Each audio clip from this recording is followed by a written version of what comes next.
बिस्मिल्लाहिर्रहमानिर्रहीम। अस्सलामुअलैकुम नाजरीन, मैं हूँ उज़मा और मेरे साथ मौजूद है इर्तज़ा भट्ट भाई, जिन्होंने अरेंज करवाया था जो ज़हीर फैमिली है उनका इंटरव्यू। उनकी भाभी का और उनकी माँ का इंटरव्यू जो है वो कैसे अरेंज हुआ, किसकी कॉल आई थी हमें, और सिर्फ मैंने और सोशल क्लिक ने ये इंटरव्यू नहीं किया, बल्कि ये इंटरव्यू सारे उन चैनल ने किया था जिन्होंने पहले एक पॉजिटिव काम किया था दुआ ज़हरा के ऊपर। यानी कि जैसे कराची से कंटेंट आया, जैसे लोग पॉजिटिव काम कर रहे थे, जिसमें तकरीबन कोई 20 से 25 चैनल है, तो उन सब को उन्होंने कॉल की थी कि आप आएँ। और मैं आप लोगों को बताना चाहती हूँ कि अवाम जो हमारी जो ऑडियंस है इतनी नाराज़ क्यों हुई मेरे इंटरव्यू के ऊपर कि आपने क्यों इंटरव्यू किया, तो इसका जवाब ये देंगे। अस्सलाम वालेकुम। जी वालेकुम अस्सलाम, कैसी हैं मैम आप? अल्लाह का करम है। इर्तज़ा भाई, मुझे ये बताएं कि आज भी आपने एक क्राउड जमा किया, उस दिन भी आपने सबको कॉल की थी, क्यों? आपके क्या लिंक है उस फैमिली के साथ कि आपने कहा कि उनका इंटरव्यू करवाया जाए?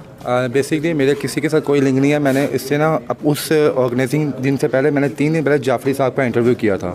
तो जाफरी साहब ने कहा यार भट्ट साहब आप बड़े हक सच की बातें करते हैं, तो आप ऐसा, मैंने उनसे थोड़ा शिकवा किया इंटरव्यू के दौरान ही कि जाफरी साहब जो ज़हीर की फ़ैमिली है वो एक किस्म की क्रिमिनल फैमिली है। आज तक कभी वो सामने नहीं आई, वो सिर्फ उन्हीं यूट्यूबर्स को मिलती है जो उसके हक़ में बातें करते हैं। तो जाफरी साहब जज्बाती होकर मुझे कहते हैं भट्ट साहब आप कैसी बातें कर रहे हैं, मैं यूट्यूबर को अरेंज करता हूँ, उनकी फैमिली को अरेंज करता हूँ, आप उन तमाम यूट्यूबर्स को बुलाएँ जो अपने सवालात इनसे पूछना चाहते हैं।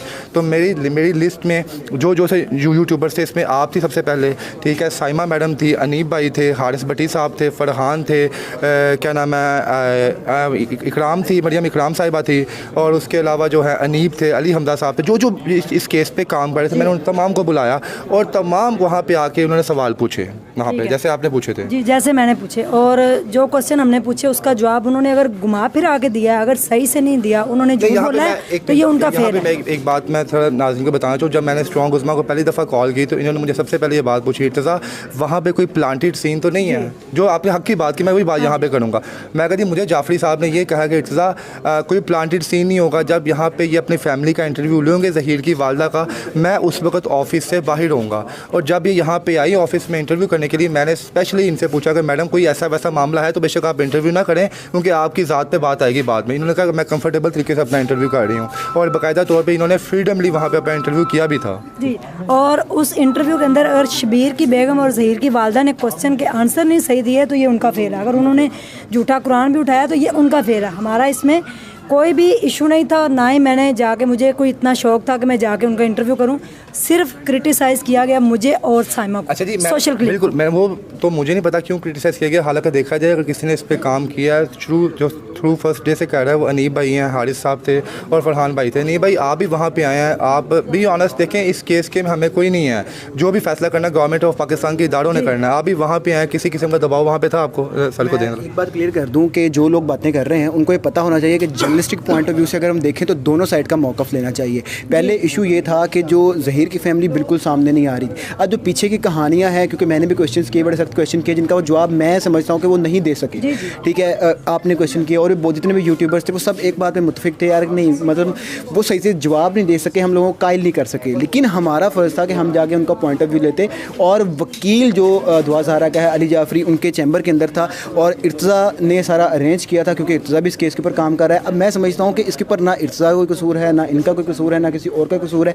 जर्नलिस्टिक पॉइंट ऑफ व्यू से दोनों साइड की देखनी चाहिए, और वो देखी हैं। अब एक गलत या सही का फैसला तो आवाम जो देख रही है उसने कर। मैं मैडम आपसे एक चीज़ और भी बताना चाहूँ लोगों को यहाँ पे, कि आज भी मैंने तमाम यूट्यूबर्स को मैंने ही बुलाया है, और आज हम अहमद शेर जट साहब के ऑफिस में मौजूद हैं। मेरी शुरू से सिंपैथी मेहदी काज़मी साहब के साथ ही है, क्योंकि जो एक दर्द उनको फील होता है किसी को भी नहीं होता। लेकिन मेरा काम क्या है जी, मुझे अगर प्लेटफॉर्म मिल रहा है तो मैं उन तमाम यूट्यूबर्स को बुलाऊंगा, कि मेरा इतना इल्म नहीं है कि मैं इतने बेहतर सवाल पूछ सकूँ। मुझे पता है आप मुझसे बेहतर सवाल पूछती हैं, ये मुझसे बेहतर सवाल पूछती हैं, इसलिए मैंने इन तमाम यूट्यूबर्स को वहाँ पर बुलाया ताकि हर बंदा अपना मौक़िफ़ से सवाल पूछ सके, ताकि किसी के दिल में ये ना हो इर्तज़ा तुमने इंटरव्यू किया, तुमने फिर प्लांटेड क्वेश्चन पूछे हैं। इस वजह से मैंने आपको भी बुलाया था और बाकी तमाम यूट्यूबर्स को भी बुलाया था। और ये भी कहा गया है कि उज़मा ने इसकी शक्ल पे लानत हो, इसने पार्टी बदल ली।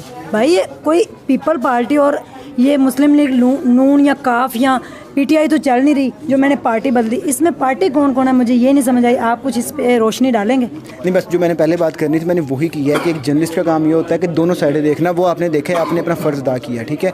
अब मैं आपको ये बात कहूँगा कि लोग जो बातें करते हैं उनको करने दें, सारी बात है। हर चीज़ आपके रुख में नहीं होती कि आपके लोग तारीफ़ें ही करें या आपके लोग अगेंस्ट ही हों। 4 लोग आपको पसंद करते हैं, 4 लोग नापसंद करते हैं, तो इस चीज़ को कोई टेंशन लेने वाली बात नहीं होती मेरा ख्याल से। जी, और मैंने उनकी मदर से क्वेश्चन किया था कि सब्ज़ाज़ार खाड़क नाले पे घर किसका था। उन्होंने कहा मुझे नहीं पता, ये तो आप बता रही हैं। फिर मैंने कहा कि बच्ची जो है, आप एक 9 उम्र गुजार चुकी हैं, तो बच्ची की एज कितनी है आपके हिसाब से? तो उन्होंने कहा जी बच्ची जवान है, 4-5 साल से। आपको पता है मैं क्या बात कर रही हूँ। मैंने कहा बच्ची कराची से अकेली आ सकती है? उन्होंने कहा जी लोग तो जहाज़ों पे बैठ के बच्चियाँ आ जाती हैं, इससे भी माड़ी माड़ी बच्चियाँ। तो वो माड़ी माड़ी बच्चियाँ पढ़ने के लिए आती हैं, ना कि भाग के आती हैं, स्टडी करने के लिए आती पीयू के अंदर या किसी के साथ भाग के आती हैं। और फिर मैंने उनसे ये क्वेश्चन किया था कि निकाह जब हुआ उस वक्त आप कहाँ थी? उन्होंने कहा कोर्ट मैरिज हुई थी, मैं साथ गई थी। मैंने कहा आप कहाँ थी? उन्होंने कहा मैं साथ वाली ऑफिस में थी। मैंने कहा साथ वाली ऑफिस में थी या आप निकाह के टाइम मौजूद थी? तो इसका भी उन्होंने सही से मुझे जवाब नहीं दिया। जो भी बात की फिर उन्होंने सिपारा पकड़ लिया। आप ये लगाएं कि आप वहाँ पे फ्रीडम थी, सवाल पूछ रही थी, मैंने क्वेश्चन पूछे। अगली पार्टी ने आपसे झूठ बोला है, वो अब उनकी हेड है। देखिए आप मुझसे अगर पूछते थे जी आप गैंग का हिस्सा नहीं है जी, उन्होंने कुरान पकड़ के कहती मैं गैंग का हिस्सा नहीं, उसमें फिर आप चुप हो जाएंगे, वहाँ पे आपका ऑप्शन ही कोई नहीं रहेगी। क्योंकि हमें बचपन से सिखाया गया कि कुरान मजीद पर जब बात आई थी तो इसमें आप हक पे भी अगर आप हो तो पीछे हट जाओ। शायद उस दिन आपने भी यही काम किया, आप पीछे हट गए इस टॉपिक से। और ये देखें कि इस केस के अंदर 3.25 माह हो गए हैं, 3 कुरान उठाए गए हैं अब तक, ठीक है। काज़मी की तरफ से, काज़मी भाई की तरफ से भी और ज़हीर फैमिली की तरफ से भी, और एक जो खातून यूट्यूबर है उनकी तरफ से भी। तो कुरान हमें तालीम देता है कि हम उसको पढ़ के उसके ऊपर अपनी ज़िंदगी गुजारें, उसकी तालीमात पे अमल करें। और लोगों ने मुझे ये भी कहा है कि जी आपने जो है ना वो क्वेश्चन जो पूछे हैं फिर आपने बाद में कहा ये गैंग नहीं, गैंग का फ़ैसला करेगी कोर्ट, ठीक है। गैंग का फैसला करेंगे हम। कौन होते हैं गैंग का फैसला करने वाले? सब लोग लिखते हैं Zaheer gang, Zaheer and company, जिंदा लाश एंड कंपनी, डिफरेंट लोगों ने नाम रखे हुए हैं इस केस के ऊपर। तो ये लोगों की हेडेक है। और लोग ये कह रहे थे कि आपने कहा था कि जो दुआ ज़ारा के कमरे में जब आप पहुंची थी तो दुआ ज़ारा बहुत रो रही थी और अपने बाप को याद कर रही थी। मैंने ऐसा कतन नहीं बोला, आप कोई भी वीडियो उठा के देख लें। मैंने ये कहा था कि मालिक मकानों ने बताया कि दुआ ज़ारा मेरे जाने से 2 दिन पहले 4 घंटे तक रोती रही थी। लाइट नहीं थी उस वजह से।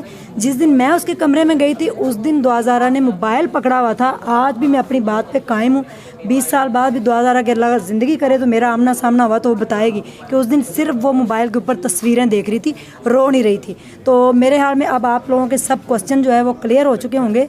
मुझे आप लोगों की गालियों से कोई फ़र्क नहीं पड़ा। थैंक यू सो मच कि आपने मुझे डिस्कस तो किया, चाहे गालियों के थ्रू किया कि मैंने कुछ किया। यहाँ पे और भी क्लियर कर दिया। आप आइंदा कभी अगर मेरे प्लेटफॉर्म पे या मेरे लिंक के थ्रू कोई चैनल कोई भी बुलाता है, मुझे ज़हीर की वालदा बुलाती हैं, कोई बुलाता है, तो मेरा काम है आपको बताना। आप आएँ ना आएँ इट्स अप टू यू, ठीक है। अगर आपको लगता है कि मैंने गलत कोई ये काम किया तो मैं आइंदा के बाद किसी यूट्यूबर को यहाँ पे इकट्ठा नहीं करूँगा। और आज भी मेरा मकसद यही था कि आज हम दुआ ज़ारा के हक़ में तमाम यूट्यूबर इकट्ठे हुए हैं और आज भी मैंने सबको यहाँ पे बुलाया था कि हम तमाम एक यूनिटी की तख्त रहें यहाँ पे जी।